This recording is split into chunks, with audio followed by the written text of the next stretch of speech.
Hello, dear listeners. Welcome to the English Globe. We are so happy you are here with us today. Every episode is a journey of learning, not only about the English language, but also about the world we live in. We know many of you join us from different countries, cultures, and experiences, and together we build a space where knowledge and practice meet. If this is your first time listening, a very warm welcome. If you are a returning listener, thank you for staying with us. Today, Julia and I have prepared a fascinating topic. That's right, Adam. Today we are exploring the relationship between the United States and Canada, which many people call the world's quiet power couple. This idea may sound unusual at first because we often hear about the United States as a global superpower. But not everyone gives enough attention to Canada's role and to the special connection between the two countries. Together, they form one of the most stable, cooperative, and influential partnerships in modern history. And that makes this topic important for all of us to understand. Exactly, Julia. For English learners, this topic is not just about geography or international politics. It is about learning how two neighbors can cooperate so closely while keeping their unique identities. It is about understanding history, trade, culture, and diplomacy in simple English words. By listening to our conversation today, you will practice new vocabulary, you will train your ears to follow natural English, and you will also gain knowledge about one of the strongest partnerships on Earth. And let's be honest, when you are learning a language, topics that connect culture, politics, and daily life can make your learning more interesting. Instead of memorizing words without meaning, you connect words with ideas, events, and real stories. The relationship between the US and Canada gives us an excellent chance to practice words like partnership, neighbor, diplomacy, trade, and culture. These words are not only useful in school or exams, but also in conversations about the world. Before we continue deeper into this discussion, we would like to kindly ask all our listeners to support the English Globe. If you enjoy our podcasts and want to help us grow, please take a moment to like this video. Subscribing to the channel means you will never miss future episodes, and it also helps us reach more learners around the world. Your support keeps us motivated to prepare rich and educational content every single week. We also love hearing from you. Please tell us in the comments where you are listening from. Are you in Asia, Europe, Africa, or the Americas? Are you a student, a teacher, or just someone who enjoys practicing English through world topics? Sharing your location and your story not only connects us with you, but it also connects you with other learners in our global community. You can also share your opinion about today's topic. Do you think the US and Canada are really a quiet power couple? That's such a good point, Julia. Sometimes when we read the news, we see headlines about conflicts and disagreements around the world. But today's story is different. It's about partnership, trust, and shared values. The United States and Canada show us that neighbors do not have to compete or fight. They can work together and become stronger. This is an important lesson for all of us, and especially for English learners, because language itself is also about building bridges. Exactly, Adam. Just like Canada and the United States build bridges through trade, culture, and diplomacy, you, dear listeners, are building bridges through English. Every new word you learn, every new sentence you understand, and every new story you listen to brings you closer to other people in different parts of the world. Learning English is not only about grammar, it is about connection. And that is why we are so excited to connect today's topic with your learning journey. So, dear listeners, stay with us as we begin this journey. We are going to explore history, culture, trade, geography, and international cooperation between the US and Canada. By the end of this episode, you will not only have practiced your English skills, but you will also understand why these two neighbors are seen as one of the most stable partnerships on Earth. And remember, the best way to make this learning active is to participate. So please like the video, subscribe, and share your opinion in the comments. We can't wait to read your thoughts. Now, Let's move forward into this fascinating relationship and start by looking at the roots of how the United States and Canada became so close in the first place. Their shared history gives us the foundation to understand everything else. So, let's dive in and see how it all began. To understand the present relationship between the United States and Canada, we must travel back in time and see how both nations were born. History is like a foundation. It explains why two countries are neighbors in peace rather than rivals in conflict. Long before modern borders, the lands we now call the U.S. and Canada were home to indigenous peoples with rich cultures, traditions, and systems of life. These societies created stories, languages, and ways of living that continue to shape both countries today. Yes, Adam, and that is something English learners should remember. Before European settlers arrived, there were strong indigenous nations, such as the Iroquois, the Cree, the Ojibwe, and many more. These groups had their own territories, trade systems, and cultural practices. When Europeans came, starting with French and British explorers, they did not enter empty land. They entered societies with deep roots. Understanding this helps us see that the modern US and Canada are built on both European and indigenous heritage. Exactly, Julia. In the 1600s, the French settled in parts of what is now Canada, particularly in Quebec, while the British focused on the Atlantic coast and areas that later became the United States. Over time, these colonies grew and developed distinct identities. The French influence in Canada shaped its language, culture, and laws, while the British colonies in America created the conditions for independence. This is why today we see two countries side by side, one bilingual and deeply connected to French traditions, the other influenced by English law and political thought. The turning point came in the late 1700s. The 13 American colonies, tired of British taxes and control, fought for independence. This struggle gave birth to the United States of America in 1776. Canada, on the other hand, stayed loyal to Britain. Many people who supported Britain during the American Revolution, known as Loyalists, moved north into Canadian territories.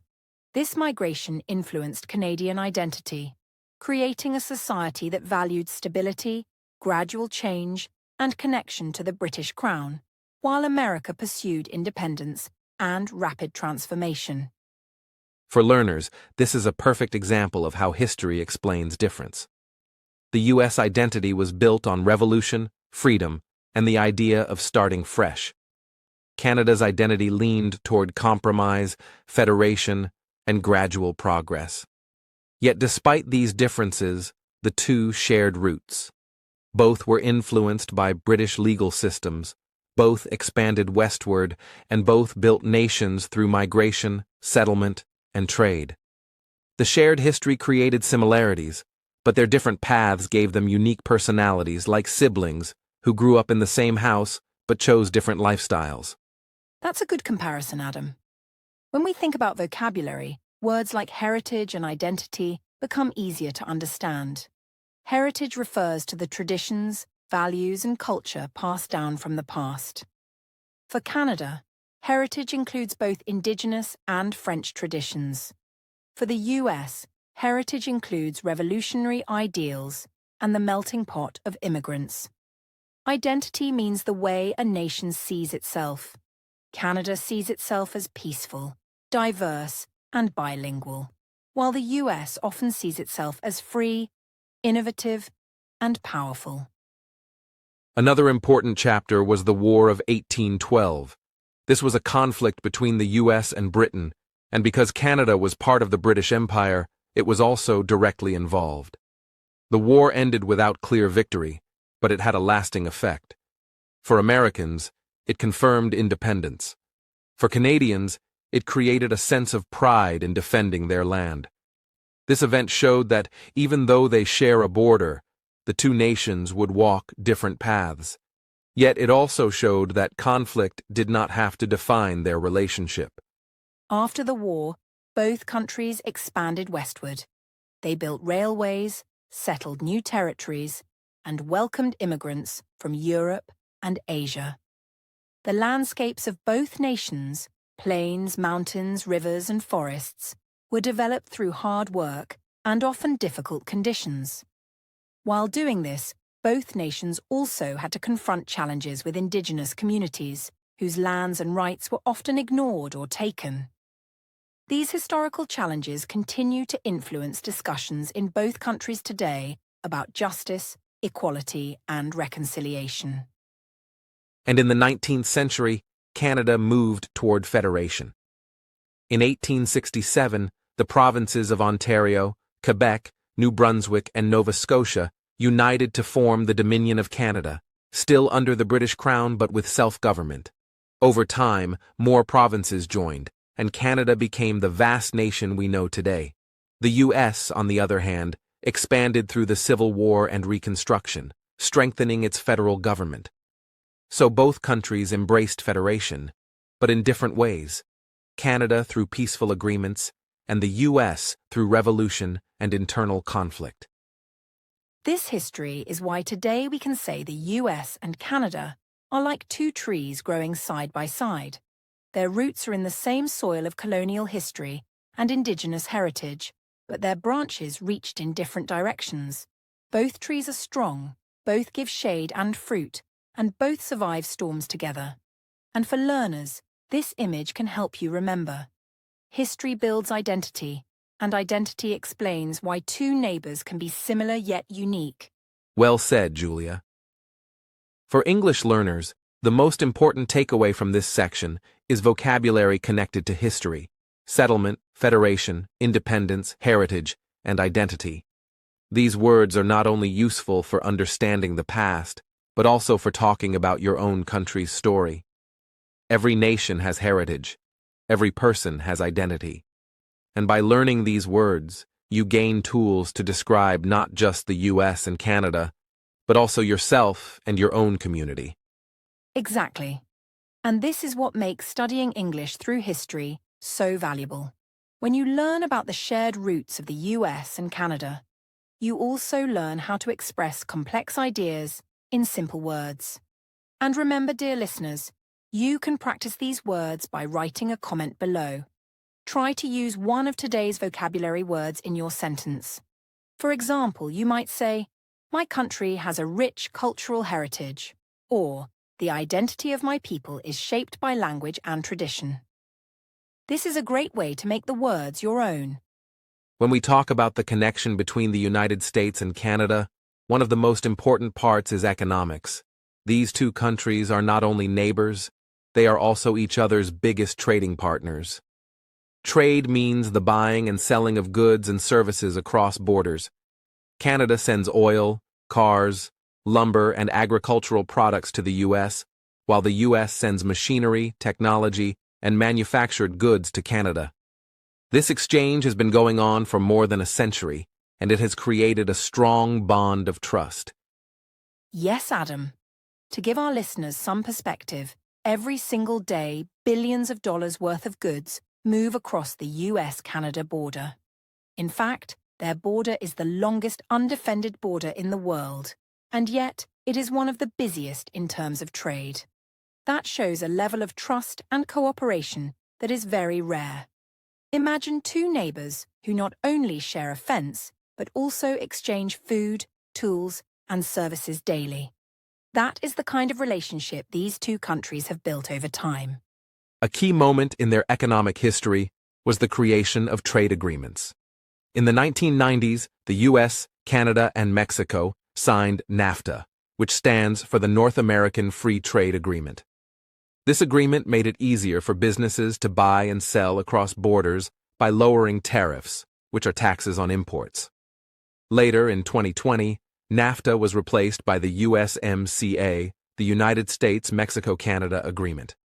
This modern version updated the rules for industries like cars, digital trade, and farming.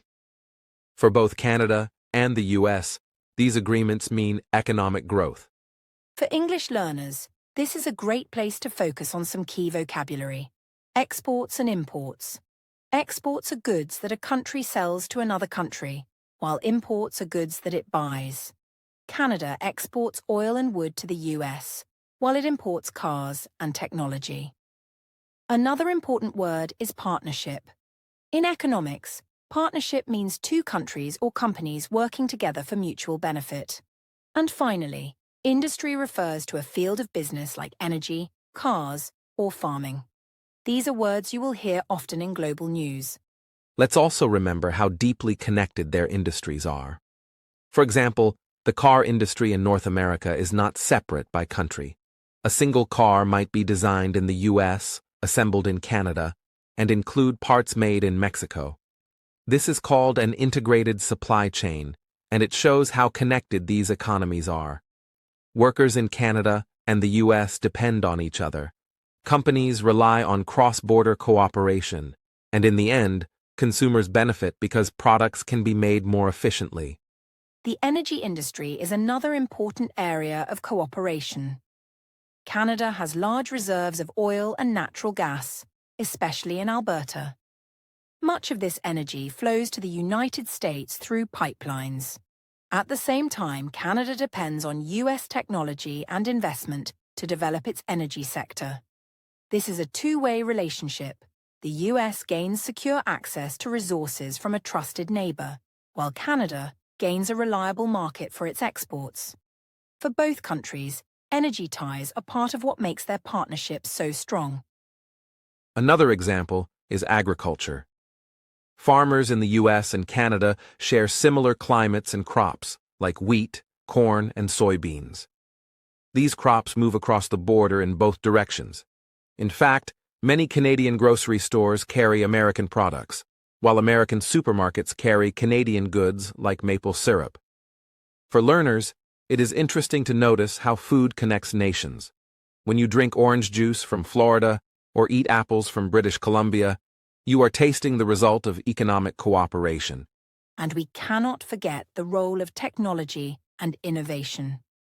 Many Canadian companies work closely with American partners in fields like artificial intelligence, aerospace, and biotechnology. Cities like Toronto, Vancouver, and Montreal are now hubs for technology, and they attract US investment. At the same time, US companies like Microsoft, Google, and Amazon operate large offices in Canada, hiring Canadian workers and contributing to the economy. So, it is not only about raw materials, it is also about knowledge, creativity, and modern industries. For English learners, this section gives us words like agreement, exports, imports, partnership, industry, and supply chain. These words are useful in business, economics, and even everyday life. For example, if you are talking about your own country, you can say, "My country exports agricultural products," or "We have a partnership with other nations in technology." Practicing these words in sentences will help you use them naturally in conversations. That is such a helpful tip, Adam. And remember, dear listeners, the economic relationship between the US and Canada is not just numbers and policies. It is also about people. Truck drivers who cross the border every day, factory workers who build cars, farmers who ship food, and engineers who design new products all play a role. The story of trade is also the story of human effort, and this is why both governments take economic cooperation so seriously, because it affects the daily lives of millions of people. So when we describe the US and Canada as a quiet power couple, economics is one of the strongest reasons. Unlike noisy rivalries or conflicts, their partnership works silently but powerfully in the background. It makes both nations stronger, it gives stability to North America, and it provides lessons for the world. Countries can compete, yes, but they can also cooperate. And when they cooperate, the results can be impressive. For learners, this is also a lesson. Language learning is stronger when we work together. Absolutely, Adam. And dear listeners, we encourage you to think about your own country's economic relationships. Who are your country's biggest partners? What do you export? What do you import? How do these connections shape your daily life? Share your thoughts with us in the comments. And if you can, try using one of today's vocabulary words: exports, imports, industry, partnership, or agreement. Practicing with real examples is one of the best ways to learn. When we talk about the relationship between the United States and Canada, economics and politics are important, but culture is what truly brings people closer. Culture means the way people live, the art they create, the traditions they keep, and the stories they tell. It shapes how people see themselves and how they connect with others. Between the US and Canada, culture flows naturally across the border through music, movies, sports, and literature. It is like an invisible bridge that connects millions of hearts and minds. That's right, Adam. One of the strongest examples of cultural bridges is music. Many famous artists that people around the world listen to come from Canada, but are loved in the US, and many American musicians are just as popular in Canada. Singers like Celine Dion, Justin Bieber, and Drake are Canadian, yet their songs are played everywhere in the US. On the other side, American artists like Beyoncé or Taylor Swift are equally loved in Canadian cities. Music has no border, and this exchange shows how culture unites people. And film is another big part of this cultural relationship. Hollywood, located in California, is known as the center of the global film industry.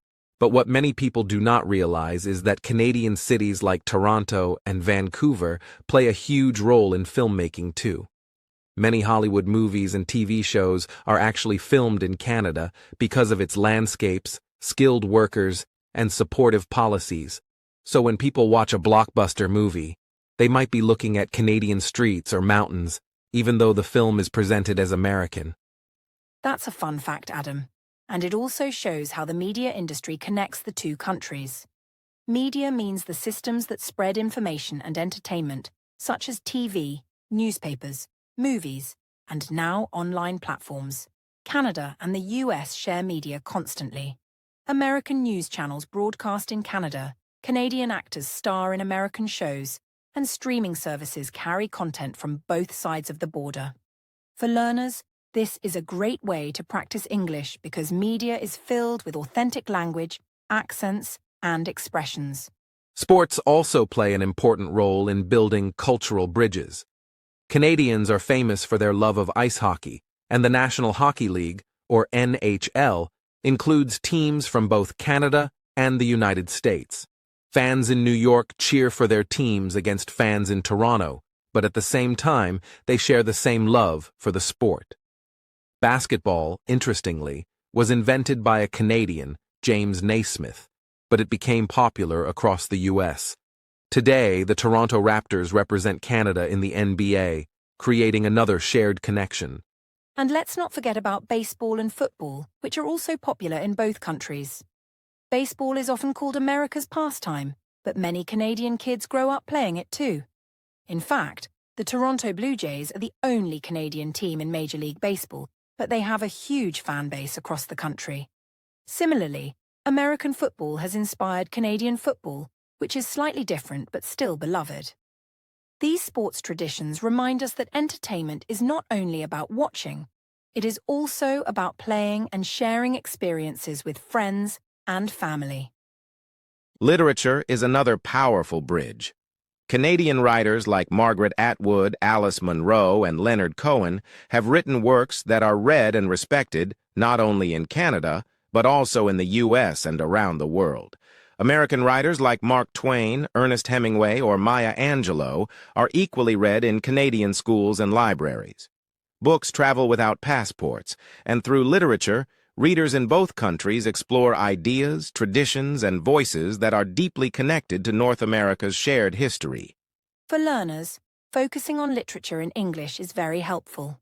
When you read a Canadian novel, you often see themes of nature, community, and bilingual identity. When you read an American novel, you may find themes of freedom, innovation, and diversity. Together, they give you a broader view of how English can express different experiences. And when you read them aloud, you also practice pronunciation and rhythm, which are key parts of language learning. Literature connects culture and education in a unique way. Another interesting aspect is the world of celebrities. Many famous actors who are loved in Hollywood actually come from Canada. People like Ryan Reynolds, Jim Carrey, and Rachel McAdams. They act in American films, but Canadians proudly celebrate their success.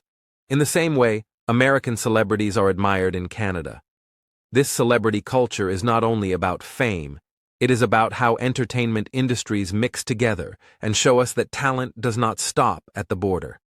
For learners, the word influence is useful here, because celebrities often influence culture. Influence is a great word, Adam. It means the power to change how people think, feel, or behave. Music influences our mood, films influence our imagination, sports influence our teamwork, and literature influences our ideas. When Canadian and American cultures influence each other, they create something richer. And dear listeners, you can think about influence in your own life. Which music influences you? Which books or movies have shaped your way of thinking? Practicing English while answering these questions will make learning more personal. Another important cultural bridge is tradition. For example, both Canadians and Americans celebrate Thanksgiving, but in different ways and at different times. Canadians celebrate in October, while Americans celebrate in November. Both traditions involve family gatherings, meals, and gratitude. Similarly, both countries celebrate national holidays with fireworks, parades, and community events. These traditions highlight values of family, community, and history, which are shared but expressed in slightly different ways. And we can also see cultural bridges in modern entertainment industries like streaming platforms, video games, and social media. Young people in Canada and the US often watch the same shows on Netflix, play the same online games, and follow the same influencers on platforms like YouTube or TikTok. This creates a shared youth culture that crosses the border. For English learners, engaging with these modern media sources can be a fun way to practice new vocabulary and understand contemporary expressions. So when we talk about cultural bridges between the US and Canada, we are really talking about the many ways their societies connect. Music, film, sports, literature, celebrities, and traditions all work together to create bonds. These bonds are not political or economic, they are human. They show us how people enjoy, celebrate, and share life across borders. And for learners, practicing words like culture, influence, media, entertainment, and tradition will help you join conversations about these topics with confidence. That's right, Adam. And dear listeners, we encourage you to think about your own cultural bridges. Does your country share music, films, or sports with a neighbour? Do you celebrate similar traditions with another culture? Share your answers in the comments. Try using one of today's vocabulary words. For example, you can write, "Music is an important part of my culture," or "Media influences how people see the world." This way, you make English part of your own cultural story. When we look at the relationship between the United States and Canada, one area that often goes unnoticed is defense and security. While economics and culture are visible, defense is a quiet but crucial part of their partnership. Both countries are members of NATO, the North Atlantic Treaty Organization, which is an alliance formed to ensure mutual protection. NATO is based on the idea that an attack on one member is considered an attack on all, creating a strong sense of shared responsibility and security. That's right, Adam. NATO shows how countries cooperate to maintain peace and safety. The US, with its large military, plays a leading role in the alliance, while Canada contributes forces resources and expertise. This cooperation is not about conflict between neighbours, but about working together to respond to challenges around the world. For learners, words like alliance and cooperation are essential. They describe how nations join forces and support each other in complex situations. Another important defense partnership is NORAD, the North American Aerospace Defense Command. NORAD is a joint program between the US and Canada that monitors airspace over the continent. It helps detect potential threats, including missiles or aircraft that may endanger the safety of either nation. The program has been active for decades, and it reflects the trust between the two countries. Each country contributes personnel, technology, and intelligence, showing how defense can be shared in a peaceful, cooperative way. Security is the word that connects all these activities. It means feeling safe and protected. By working together, the US and Canada enhance their security at home and abroad. Canadian troops participate in peacekeeping missions around the world, while the US provides global military leadership. Together they contribute to international stability, whether in disaster response, humanitarian aid, or military support. These efforts demonstrate that security is not just about borders, it is about shared responsibility. Peacekeeping is another area where Canada has had a strong influence. Unlike large-scale military operations, peacekeeping focuses on helping countries resolve conflicts without violence. Canadian forces have been involved in missions in places like Cyprus, Haiti, and Africa, working to support civilians, maintain order, and assist local governments. These missions reflect a tradition of diplomacy and restraint, which complements the United States' global military presence. Together, they create a balance between force and negotiation. Cooperation in defense is also about training, exercises, and technology. Canadian and American forces conduct joint military exercises to prepare for emergencies. These exercises include naval operations, air patrols, and coordinated defense drills. By practicing together, both countries ensure that they can respond efficiently to potential threats. For English learners, this is a perfect example of vocabulary in action. Defense, cooperation, and security describe real-world activities that are essential to maintaining safety.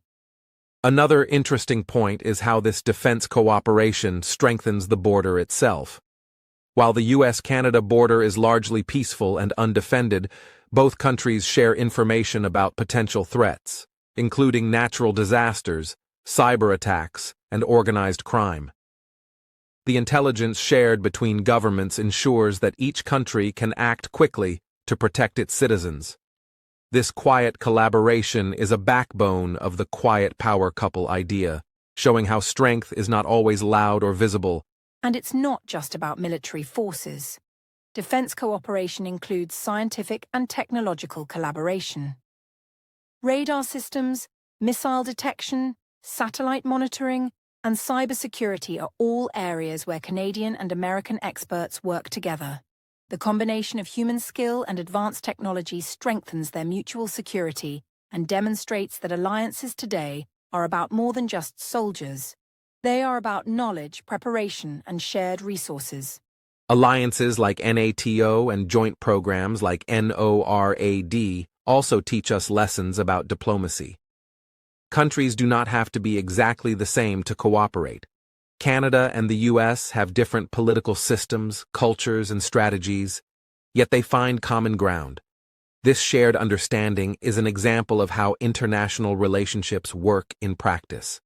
For learners, thinking about these concepts helps you use words like alliance and cooperation in sentences. For example, our school works in cooperation with other schools, or countries form alliances to maintain peace. In addition, both countries participate in international peacekeeping and humanitarian missions.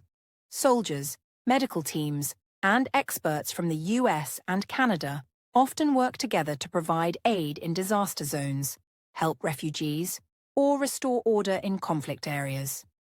These activities go beyond traditional defense. They demonstrate responsibility, empathy, and collaboration.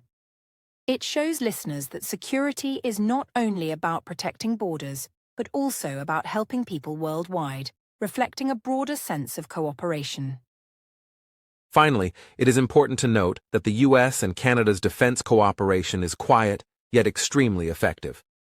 Unlike other global partnerships that make headlines through disputes or conflicts, this relationship works behind the scenes.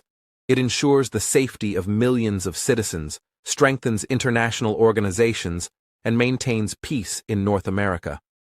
For English learners, words like defense, security, alliance, cooperation, and peacekeeping are now tied to real examples, making them easier to understand and remember.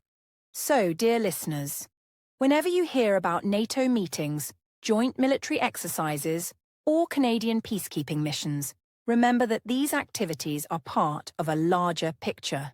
The US and Canada use defense not only to protect themselves, but also to help stabilize the world. This cooperation is one of the many reasons why these two countries are called a quiet power couple. And for you as learners, thinking about these examples can help you use today's vocabulary naturally in conversation. One of the most fascinating aspects of the US-Canada partnership is how deeply connected they are through geography and the environment. Geography refers to the physical features of the land, while the environment is the natural world around us. The two countries share some of the world's largest forests, lakes, and rivers, including the Great Lakes, which are the largest group of freshwater lakes on Earth. These shared resources require careful management because what happens on one side of the border affects the other. That's right, Adam. The Great Lakes, for example, provide drinking water for millions of people in both countries. They also support fisheries, recreation, and industry. Because the lakes cross the US-Canada border, both governments must cooperate to ensure the water is clean and safe. They work together to monitor pollution, regulate fishing, and respond to environmental emergencies. This kind of cooperation is essential for sustainability, which means using resources in a way that does not harm the environment and can last for future generations. Forests are another shared resource that demonstrates cooperation. Canada has one of the largest forested areas in the world, while the US also has extensive forests that stretch across the northern border. Forests provide wood for construction, habitats for wildlife, and oxygen for the planet. Managing these forests requires careful planning. Both countries have agencies and programs to prevent wildfires, monitor tree health, and ensure that logging is done responsibly. This is an excellent example of conservation, which is the protection of natural resources. Rivers are also very important in connecting the two countries. The St. Lawrence River, for example, flows from the Great Lakes to the Atlantic Ocean, serving as a transportation route for goods and people. Rivers are essential for drinking water, agriculture, energy, and industry. The US and Canada work together to manage water flow, prevent pollution, and protect ecosystems. By sharing these waterways responsibly, both nations demonstrate environmental cooperation on a large scale. For learners, words like resource and environment are perfect to describe these situations. The Arctic region is another area of collaboration. Both countries have territories in the Arctic, a cold and fragile environment with unique ecosystems. Climate change affects this region faster than many other parts of the world. Melting ice impacts wildlife, sea levels, and human communities. The US and Canada participate in joint scientific research to understand these changes, share data, and create policies that protect the Arctic. Here the word climate is key because it refers to long-term weather patterns and the broader effects of global warming. Speaking of climate, the two countries also work together to fight climate change in practical ways. They invest in renewable energy, such as wind, solar, and hydroelectric power. Canada's rivers and lakes are often used for hydroelectric energy, while the US develops solar and wind farms across vast areas. Both governments also regulate emissions from vehicles and factories. By coordinating policies and sharing technology, they strengthen their environmental impact. Sustainability is the foundation of these efforts, ensuring resources are available for future generations. Environmental cooperation also involves protecting wildlife. Many species, such as birds, fish, and large mammals, migrate or live across the border. Protecting these animals requires joint policies and national parks that can preserve habitats. For example, migratory birds do not recognize political boundaries. so Canada and the US signed treaties to protect these species throughout their journeys. This type of conservation shows how geography and ecology connect people across borders and requires careful planning, science, and respect for nature. Another interesting point is how natural disasters are addressed. Forest fires, floods, and hurricanes can affect both countries. Because of their shared environment, both governments exchange information and resources to respond quickly. Emergency management agencies cooperate to prevent damage, save lives, and minimize disruption to communities. Learning vocabulary like conservation, environment, and sustainability allows learners to talk about these global challenges in English. It also shows how practical and human-centered environmental efforts can be. The shared geography also shapes culture and daily life. Many Canadians and Americans enjoy outdoor activities like hiking, fishing, boating, and skiing. National parks and protected areas attract tourists from both countries.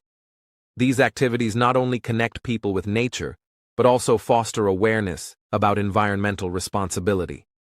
Understanding the connection between geography and culture can help learners use vocabulary like resource and climate in meaningful sentences.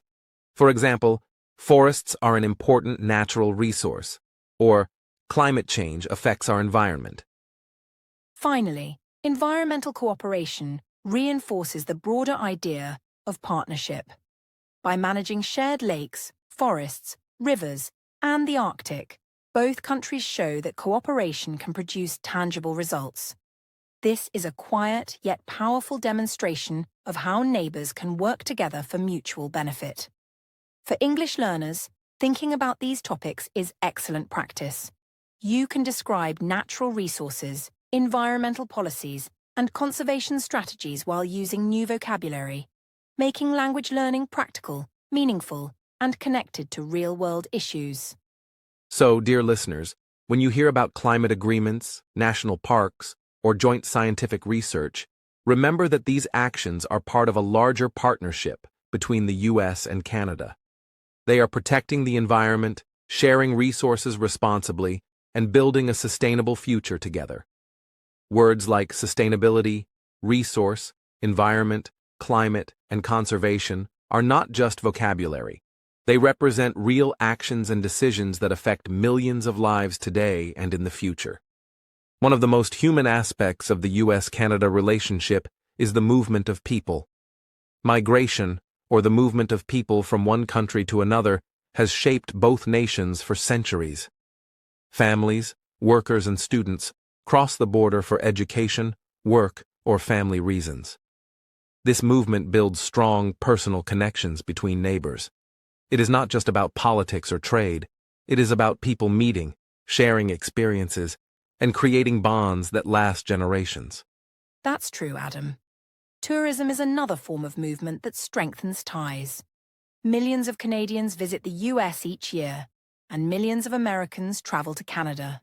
Cities like New York, Toronto, Vancouver, and Montreal are popular destinations, offering cultural experiences, natural beauty, and entertainment. Tourism creates understanding and appreciation between communities. When people visit another country, they learn its traditions, language, and daily life, which fosters a sense of friendship and neighborly connection. Student exchange programs also play a significant role in people-to-people ties.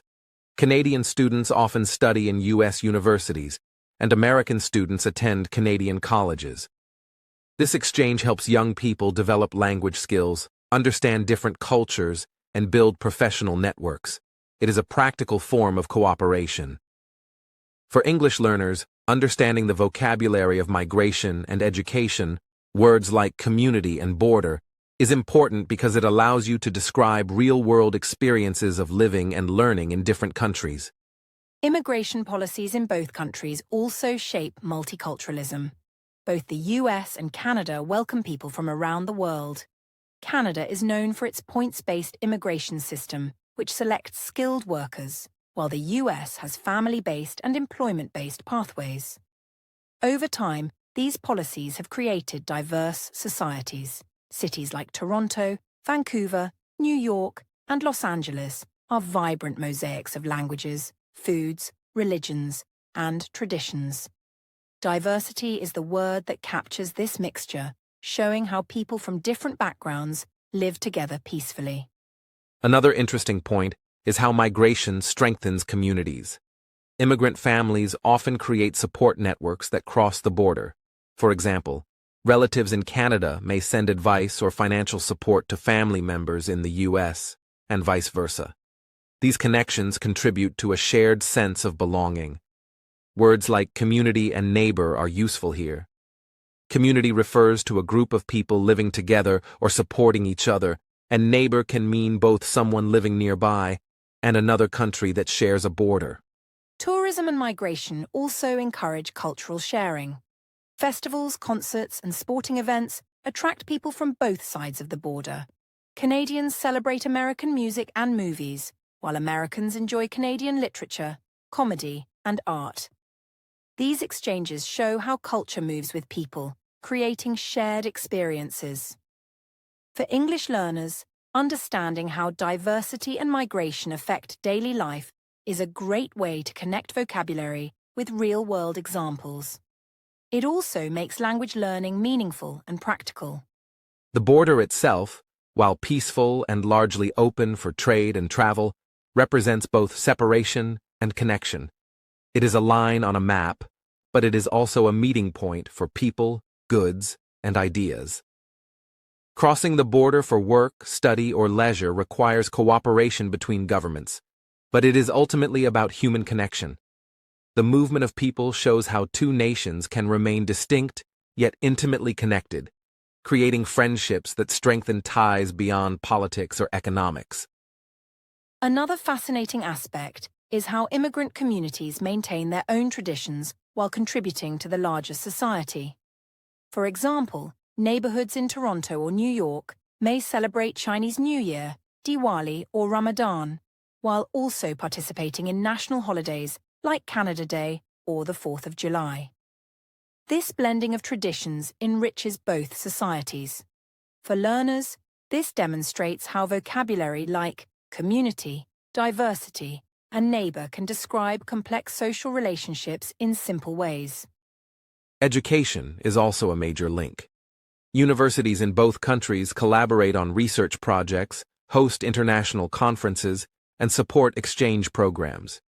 Students and scholars travel frequently, sharing ideas, technology, and knowledge. Migration for education benefits both countries and strengthens personal relationships across the border. For English learners, you can use words like migration, community, and border in sentences such as, "Students migrate to another country to study," or "Our community celebrates diversity through cultural events." Finally, these people-to-people ties are what make the US and Canada a quiet power couple. The movement of citizens, students, tourists, and immigrants creates a bond that is personal, human, and long-lasting. While economics and politics are important, the friendship between ordinary people sustains the relationship. For listeners, thinking about migration, diversity, community, and neighbors helps you understand global relationships in practical real-world terms while practicing English vocabulary naturally. So, dear listeners, next time you think about borders, remember they are not just lines, they are meeting points. Migration and travel create shared experiences, help communities grow, and foster understanding between neighbors. Using today's vocabulary, migration, diversity, community, neighbor, and border, try writing about your own experiences. Perhaps you have traveled, studied, or met people from another country. This makes learning English personal, meaningful, and connected to the world around you. When we examine the relationship between the United States and Canada, one area that truly stands out is international diplomacy. Diplomacy means the practice of managing relationships between countries, often through negotiation, dialogue, and agreements. While the U.S. often takes a leading or more visible role in global affairs, Canada contributes in quieter but equally important ways. Together, they create a partnership that balances leadership with thoughtful engagement. That's right, Adam. Both countries participate in major global organizations like the United Nations, the G7, and the World Trade Organization. The US, due to its size and military and economic power, often has a louder voice in these forums. Canada, on the other hand, tends to use a softer voice, emphasizing peace, fairness, and humanitarian concerns. This combination allows them to influence decisions effectively while presenting a united front in international negotiations. For English learners, words like diplomacy and negotiation are important. Diplomacy is about building relationships and solving problems between countries, while negotiation is the process of reaching an agreement. When the US and Canada work together in these organizations, they practice both. For example, during climate discussions at the UN, Canada might suggest compromise solutions, while the US uses its influence to gather support for larger agreements. Influence is another key word. Influence means the ability to affect outcomes, decisions, or opinions. The US has global influence because of its economic and military power. Canada has influence through reputation, credibility, and consistent engagement in multilateral diplomacy. By combining these strengths, they can guide international policies on issues like trade, climate, human rights, and security. For learners, it is useful to think of influence as power that comes from trust, respect, and strategy, rather than force alone. Another example of their partnership is in the G7, which brings together the world's largest advanced economies. The US often takes the lead in proposing economic or political initiatives, while Canada supports these efforts with detailed planning, research, and advocacy for fairness. This dynamic is often called a quiet partnership, because Canada contributes effectively without dominating the discussion. It is a form of diplomacy that relies on credibility, consistency, and collaboration. The World Trade Organization, or WTO, is another area where their cooperation is evident. Both countries participate in setting rules for international trade, resolving disputes, and promoting fair competition. Negotiations at the WTO can be complex and technical, but the US and Canada often coordinate positions to strengthen their influence. For learners, words like partnership, negotiation, and leadership can now be linked to real-world examples of teamwork and strategy at the international level. Peacekeeping is another form of diplomacy. Canada has a long tradition of participating in UN peacekeeping missions, contributing troops, logistics, and expertise to maintain stability in conflict areas.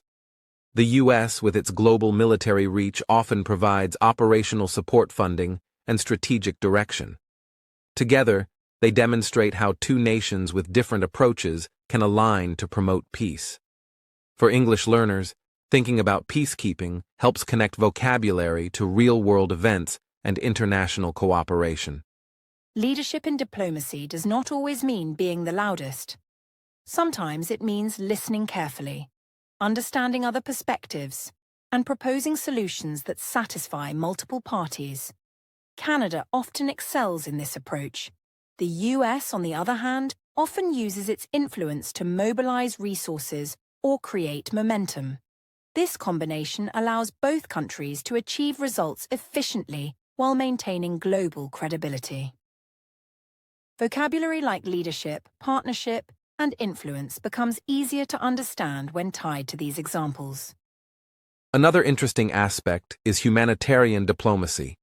Canada frequently emphasizes aid, development, and human rights, while the US uses its political and economic influence to ensure compliance and implementation. During global crises, such as natural disasters or refugee emergencies, the two countries often coordinate relief efforts. This kind of cooperation demonstrates the balance between Canada's softer voice and the US's louder role, resulting in more effective solutions. Diplomacy also involves dialogue with other countries. Both the US and Canada engage in discussions with allies, adversaries, and neutral countries to negotiate agreements, resolve conflicts, and promote trade. For English learners, this is an excellent way to practice sentences using vocabulary like diplomacy and negotiation.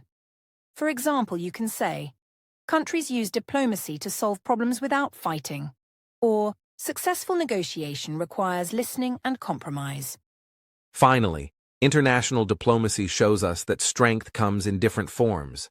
The U.S. demonstrates leadership and influence, while Canada demonstrates consistency, credibility, and negotiation skills. Together, they provide a model of how nations can collaborate effectively on the world stage. For learners, understanding these roles and vocabulary words helps connect language with global events. Words like partnership, leadership, diplomacy, negotiation, and influence become not only vocabulary, but tools to describe real-world international relations. So, dear listeners, next time you hear about global summits, trade negotiations, or UN resolutions, remember that diplomacy is both visible and quiet. The US and Canada complement each other, showing that a combination of power, credibility, and thoughtful negotiation is often more effective than force alone. Using today's vocabulary, try describing how countries you know cooperate in international matters. This makes your English practice practical, relevant, and connected to current events. As we come to the end of our discussion, it's clear that the relationship between the United States and Canada is a remarkable example of peaceful cooperation. They share not only geography, culture, and trade, but also a deep commitment to diplomacy, defense, and environmental stewardship. Their partnership demonstrates that two countries can remain independent, respect differences, and still work together for mutual benefit. For learners, this teaches us about collaboration and respect in everyday life as well. Absolutely, Adam. For English learners, this podcast has provided not only insight into global affairs, but also practical language skills. We've highlighted vocabulary such as cooperation, diplomacy, sustainability, dispute, and community. These words can now be applied in sentences, conversations, and writing exercises. Understanding the context of international relations helps learners connect abstract vocabulary to real-world examples, making it easier to remember and use naturally in English. Another key takeaway is the value of communication. Whether it is trade negotiations, defense cooperation, or environmental agreements, both countries demonstrate the importance of clear dialogue, listening, and compromise. For English learners, practicing these concepts can enhance speaking skills. For example, you can describe a situation in your school, community, or workplace where people work together to solve a problem. Using vocabulary like negotiation, partnership, and resolution brings these examples to life in English. Cultural understanding is another important lesson. The US and Canada may have differences in politics, traditions, or policy approaches, but shared experiences in music, sports, literature, and education create strong bonds. Learners can draw inspiration from this by appreciating the diversity in their own communities and practicing English by discussing cultural similarities and differences. Using words like diversity, influence, and neighbor helps you describe how people interact and learn from each other. Peaceful cooperation also teaches us about patience and respect. Challenges, such as trade disputes, climate differences, or border management, are handled carefully through structured processes. This shows that differences are natural, but respectful negotiation and collaboration lead to lasting solutions. For learners, these concepts can be translated into English sentences about problem-solving and teamwork, which are useful in daily life, school projects, and professional communication. Another important aspect for learners is how observing global partnerships can improve critical thinking and speaking practice. Listening to discussions about defense, environment, migration, and diplomacy allows you to form opinions, describe examples, and debate topics in English. Vocabulary practice becomes meaningful when connected to real-world issues, and understanding how countries work together gives you examples to explain your thoughts clearly and confidently. Collaboration between neighbors also emphasizes the importance of trust and reliability. The United States and Canada share resources, manage borders responsibly, and coordinate in international organizations. These examples demonstrate that strong partnerships require consistency, honesty, and mutual respect.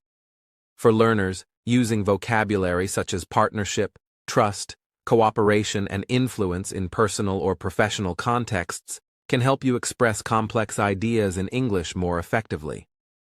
Finally, reflecting on the US-Canada relationship encourages learners to see the bigger picture. Language learning is not just about memorizing words, it is about understanding culture, society, and human interaction. By studying how two nations communicate, resolve conflicts, and build shared goals, you gain insight into practical language use.